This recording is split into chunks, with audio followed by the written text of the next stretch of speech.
আসসালামু আলাইকুম। কি অবস্থা সবার? কেমন আছেন? আশা করছি ভালো আছেন।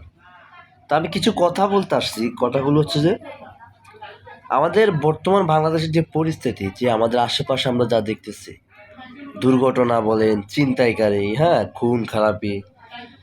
তো আমরা কিন্তু একটা জিনিস লক্ষ্য করে দেখতেছি। কিন্তু আমরা আমাদের এই যে দুর্ঘটনাগুলো ঘটতেছে, অ্যাক্সিডেন্ট বলেন অথবা আত্মহত্যা বলেন বা একজন আরেকজনকে খুন করছে, এরকম কিছু, হ্যাঁ?